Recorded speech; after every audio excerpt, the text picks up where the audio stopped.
Voyons l'exercice des livres. Donc j'ai déjà positionné sur mon dessin les axes de visée. Donc là, l'axe qui symbolise l'horizon, vers là où je regarde, et là où mon œil se focalise, c'est-à-dire que je regarde droit devant moi.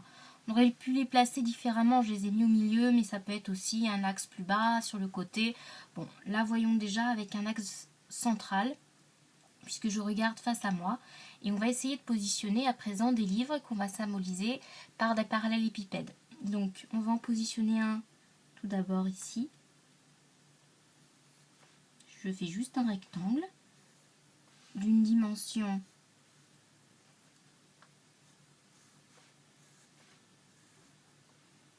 qui pour moi pourrait être celle d'un livre.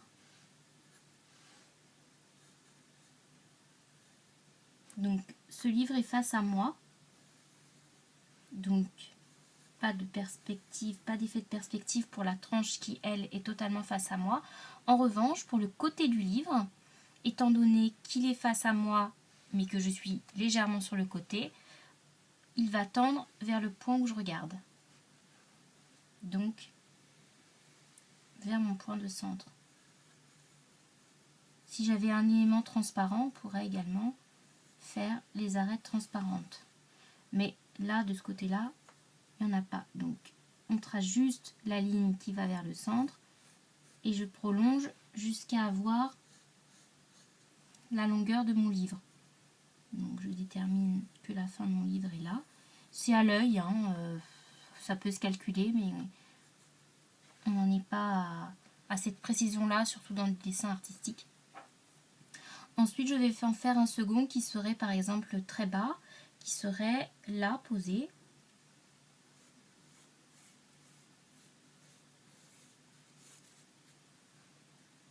À nouveau, la tranche face à moi, donc on va réutiliser le même principe.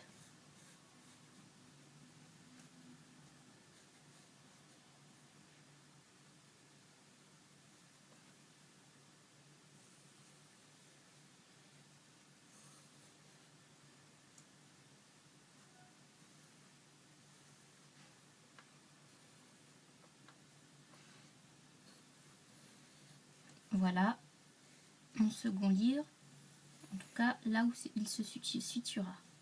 Et enfin, je vais en faire un dernier, mais lui qui serait placé en diagonale par rapport à moi, en tout cas sur un certain côté. Donc, on va dire que l'angle qui serait face à moi serait ici, posé sur l'autre livre.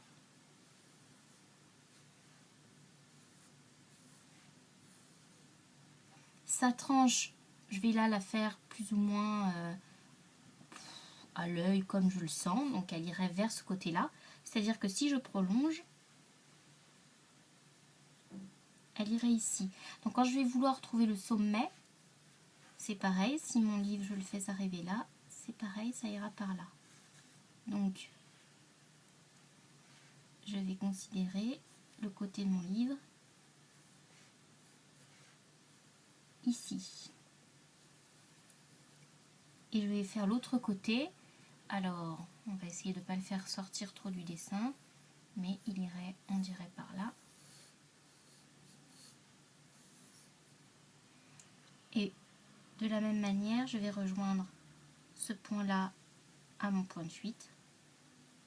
Donc, mon livre va descendre par là.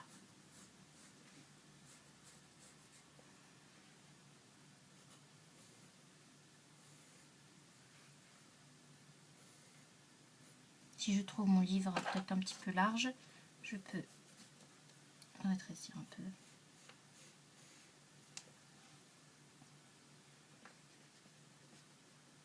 Voilà pour le positionnement de mes livres. Je peux à présent gommer plus ou moins les traits de construction. Ça, en réalité, voilà, vous voulez gommer correctement. Moi, je vais aller un peu vite, c'est pas grave, mais le principe est de déblayer un peu. C'est pareil, là, ce sont des traits qui sont derrière, on n'a pas besoin de les voir. Donc, on va pouvoir à présent refaire nos livres plus correctement, parce que pour l'instant, ce sont juste des boîtes, des sortes de boîtes posées. Donc maintenant, on va vraiment dessiner plus précisément les livres. Donc on va déjà donner de l'épaisseur à notre couverture.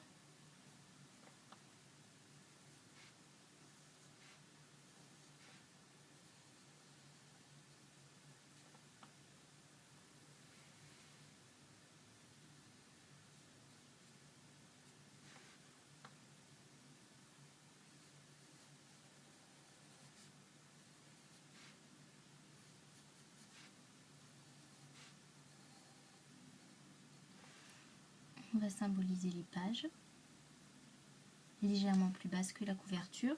Donc là c'est pareil, si la couverture on voit un petit peu la tranche, on va pouvoir en voir.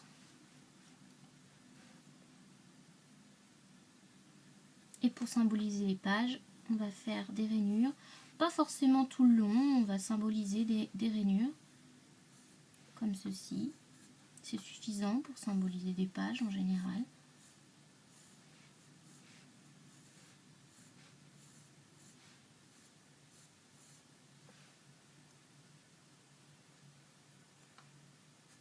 Et de la même manière pour les autres livres.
Et voilà pour vos premiers livres en 3D.